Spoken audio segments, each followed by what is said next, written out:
Hi, my name is Lilith and I am with... Harry from Harry's Half Hour. And we've got quite a few things coming up in the pipeline. What have we got coming up, Harry? So we've got a few guests coming on to the podcast. Who's coming on? So we've got Phil Wilson, who runs the Confessionals on a Wednesday. Obviously, it's not every Wednesday night. When is it? They're trying to get running we're going to be asking him, so we can ask him on Friday, but it should be running every month, and it's at the Queen pub off Princess Avenue at the top near Pearson Park. Is it Princess Road? Queen's Road. Is it Queen's Road? Queen's on Road. Queen's Road. So I'll pop that in the description. I'll pop a link in there. Check that out. It's called The Confessionals, and it's people that just pop along, read a poem or anything on the mind, and there's music playing in the background. We've just been there this evening, and it was a great night. Yeah, it was good, yeah. Yeah. Friendly, relaxed. But yeah, it was a nice, relaxed atmosphere with Phil and Rebecca, is it? Yeah. Yeah. And there was also a couple of people there who... And they've got a flashy light now. Oh, yeah, they've got a flashy light, so... You know when to go on. You know when to go on, you know when you can't go on and read. Let the sort of music do its own thing. Yeah, what did you think to the music tonight, Harry? Different. Yeah, different. Got, some good beats going on, and... Would you call yourself a poet? I wouldn't say so. I've just anything on your mind? Written a few things, but but you got up. Yeah, that's true. Yeah. So who else is coming on? You've got we've got Phil Wilson. We're going to be talking to him this week about the Confessionals, and we've got Mike Linwood, who helps organise the 10 of the best comedy nights, normally at Clarence Pub. He's coming on Friday evening and going to be talking about the birthday bash, what's going to be happening on Sunday evening. And we've also got comedian Jed Salisbury coming on the show. I believe that is Monday evening. Who's Jed Salisbury? Yeah, Salisbury. Who's that? He's a local comedian. Very, very funny man. Funny man? Very funny. Are you a funny man? Well, people have laughed at my jokes, so I guess I'm funny. You're doing the stand-up on Sunday. That's true. I am taking part. I am within the lineup for 10 of the best on Sunday at Clarence, as I say, taking part in their birthday bash, which I'm very excited for, and also very nervous. What else you got going on this weekend? Played a bit of cricket. Back with the boys at Pelican, which actually brings me round to our discussion about teamwork. Oh, you want to discuss that, do you? Yeah, we'll talk about teamwork. Are you going to talk to me? Talk to me. It's Talk to Me podcast Hull. So go on then, talk to me. What is it that you want to talk to me about with teamwork? Well, the thing is, for me, teamwork is all about three things. You've got, I call them the 3 C's. I will break them down, obviously. So you've got communication, compromise, and camaraderie. Camaraderie means like togetherness, happiness. That's a big word for you.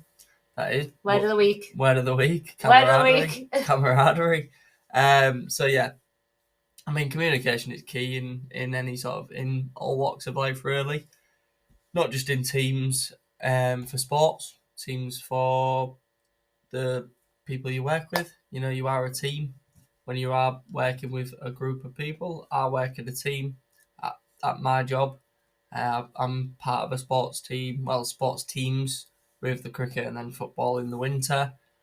But yeah, communication is so key because you need to, in my opinion, get your feelings known, and just obviously, if there's something that's on your mind, if you're not the captain of the team, or if you're not the leader, you're not the team leader, you just need to get your feelings known to them so that they can pass that on and communicate that to the team. And why is it important in sport then to have a good? Are you saying like it applies to just sport, or do you mean like teamwork in life in general? Or I think in general, in all walks of life we do You need to communicate. But no, I mean, in all walks of life, I think that is key because, especially with, I suppose nowadays it's so important to talk about not everything as such, but it's so important to talk, and it's so important to, um, in a way, just get your feelings known.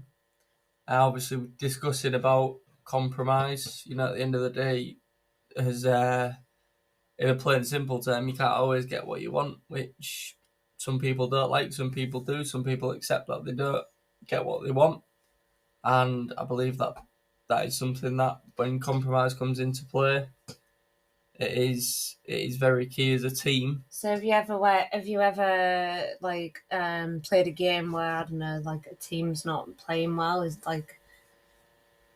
there ever been anything that's, I don't know? Yeah, I mean, I've been in situations before where, as a team we've not performed very well, and you've sort of got to compromise in the tactics approaching that. So, you maybe, like, say for example in cricket, you change your bowlers and you want to try and keep that run rate down. So you've got to compromise sort of as a bowler to come off and let someone else who's bowling a bit better, who's maybe not leaking as many runs. It's the same in football. If you've got a defender who's maybe conceded 1 or 2 goals by not doing the job, as a compromise, you sort of bring them off and bring someone else on, or you maybe change formations. But no, I mean, compromise is so key because you do have to, especially, in all, as I say, I will keep saying this phrase, all walks of life. It is key. And as I say, it is key in all walks of life to compromise. Like you say, you can't always get what you want. You do have to make changes if necessary. And, to work well as a team, you may not accept them decisions. You may not accept the fact that you're not getting your way. But, as an adult and as a mature person, you effectively you compromise and come up with a plan, a new plan. And what I like when I've sat with you and watched sport, or been at a game and watched you play sport, is that regardless whoever wins the game, you all shake hands at the end. You all, say that was a great game, and it's really nice to see. You're not against each other. And it's just nice to see that in sport. Yeah, I mean, at the end of the day, we're all sort of human and sports people. We appreciate talent and we appreciate if someone's performed well.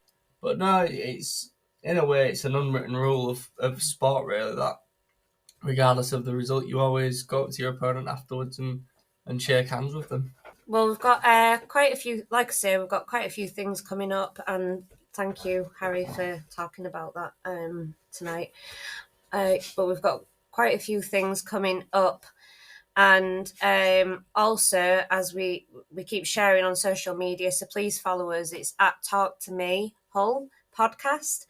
You should be able to find us now on Facebook, Instagram, and YouTube.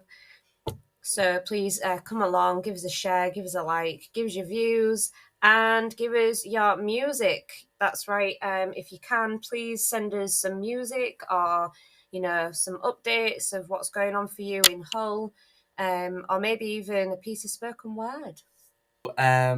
We will be sharing bits of music. As I say, we have had some pieces sent to us by someone in an email, which we will be sharing in the coming episodes. We also met someone else tonight, didn't we, that was looking for us to share some of their music.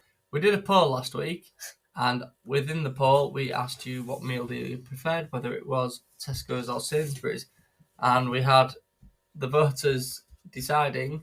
It was a unanimous decision for Tesco's, which was 100% of the voters decided it was Tesco that was the main choice of meal deal. And as I say, one thing we are looking at doing is sharing music with yourselves, music, spoken word, and anything else that's going on in the area, and that's what we are there for. So you've been listening to the Talk2Me podcast. Big thanks from myself and a big thank you from Lilith for, the people who listened to the last episode. Thank you and good night.